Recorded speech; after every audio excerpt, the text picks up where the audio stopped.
Halo teman-teman, kita balik lagi di channel Pojok Kelas. Hari ini kita akan membahas tentang lingkungan sehat dan tidak sehat di sekolah dari tema 4, subtema 2, kelas 2 SD. Selamat belajar. Hidup bersih dan sehat tidak hanya di rumah, kita juga harus hidup bersih dan sehat di sekolah. Kebersihan sekolah menjadi tanggung jawab semua warga sekolah. Dayu dan teman-teman menyadari hal itu. Mereka bekerja sama untuk membersihkan kelas agar kelas bersih dan sehat.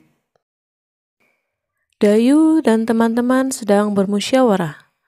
Mereka membahas persiapan lomba kebersihan antar kelas.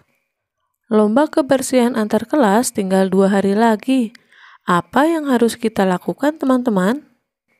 Menurutku, kita harus segera bersiap diri. Setuju, kita harus segera gotong royong. Kemudian, apa yang harus kita persiapkan? Kita harus menyiapkan kemoceng, serbet, kain pel, dan vas bunga. Mari segera kita siapkan alat-alat tersebut.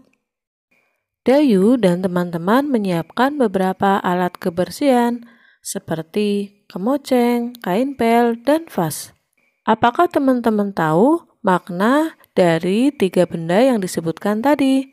Mari kita cari tahu makna dari 3 benda itu. Kata yang pertama adalah kemoceng.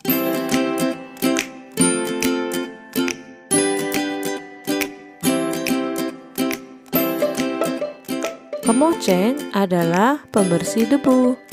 Apakah teman-teman sudah tahu seperti apa bentuk kemoceng?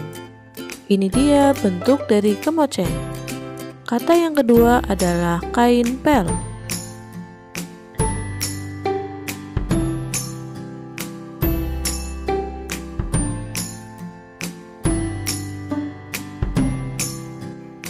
Kain pel adalah kain yang digunakan untuk mengeringkan lantai. Ini dia kain pel. Kata yang ketiga adalah vas.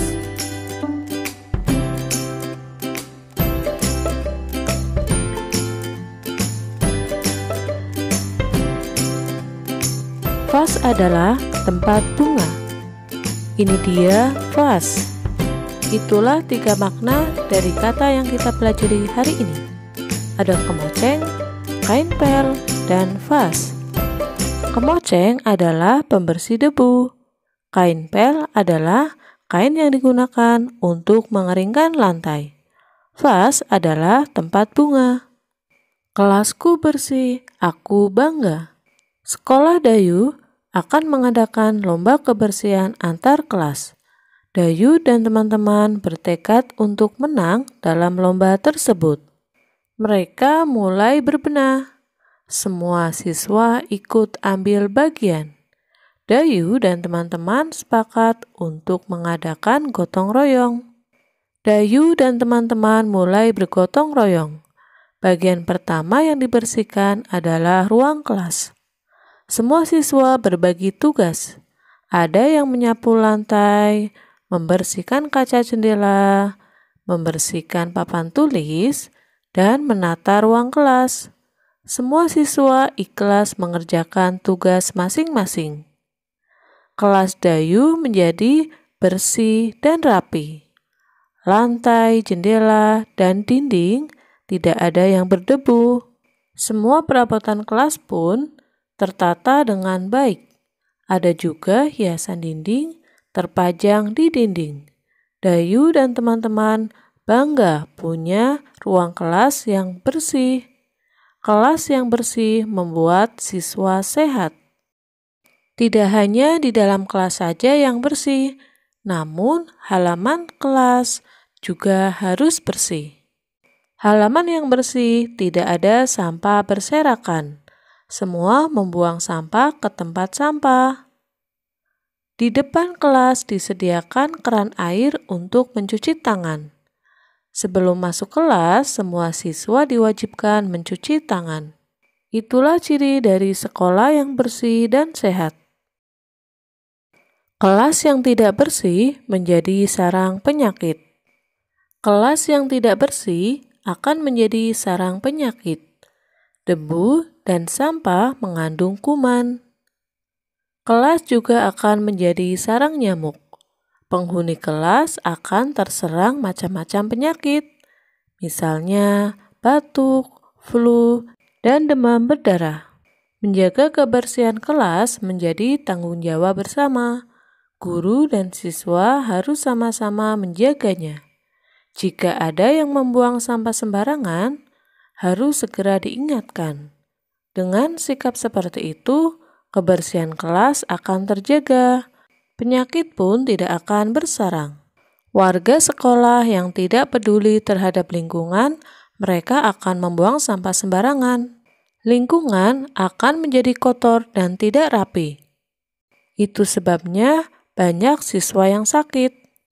Kita tidak hanya membersihkan bagian dalam sekolah, namun bagian luar sekolah, yaitu pekarangan sekolah, harus juga dibersihkan dengan rapi. Pekarangan sekolah yang tidak bersih karena kurangnya rasa malu pada diri kita. Harusnya kita malu jika pekarangan sekolah kotor. Oleh sebab itu, kita harus membersihkannya dengan baik. Mari kita budayakan sikap malu jika lingkungan kita tidak bersih. Tahukah anak-anak ibu bagaimana kelas yang tidak bersih? Tahu, Bu. Kelas yang tidak bersih banyak sampah yang berserakan, Bu. Benar, Bu. Kelas yang tidak bersih juga banyak kuman, Bu. Bagus anak-anak ibu. Sampah harus dibersihkan, kemudian dipisahkan. Ada sampah basah dan sampah kering. Kita harus selalu menjaga kebersihan ya, Nak. Ibu guru dan juga teman-teman sedang berdiskusi bagaimana cara menjaga kebersihan. Yuk kita cari tahu teman-teman. Anak-anak, apakah kalian sudah tahu cara menjaga lingkungan sekolah agar bersih dan sehat? Sudah, Bu. Kita harus membersihkan ruang kelas dan pekarangan sekolah. Kamar mandi juga harus dibersihkan, Bu. Bagus, Nak. Jika ingin membersihkan kamar mandi, apa yang kita butuhkan? Kita membutuhkan ember, sikat, air, dan gayung, Bu. Baiklah, kita hendaknya selalu membiasakan hidup sehat di sekolah ya, Nak. Itulah beberapa cara yang dilakukan agar kelas tetap bersih dan sehat. Mari kita temukan kata benda berdasarkan maknanya. Contohnya adalah wadah yang diberi tangkai untuk mengambil air. Apakah itu? Benar sekali, gayung. Silakan teman-teman menebak kata berikutnya, yaitu tempat air berbentuk tabung. Temukanlah kata bendanya. Berikutnya adalah pembersih yang dibuat dari bulu dan diberi dasar tempat berpegang. Apakah itu? Apakah teman-teman sudah menemukan dua kata tadi? Kata yang kedua, tempat air berbentuk tabung adalah ember. Kata yang ketiga, pembersih yang dibuat dari bulu dan diberi dasar tempat berpegang adalah sikat. Itulah 3 alat kebersihan yang dipakai untuk membersihkan kamar mandi. Itulah beberapa cara untuk menjaga kelas agar tetap bersih dan sehat. Sampai di sini dulu untuk pembelajaran hari ini. Sampai jumpa dan terima kasih.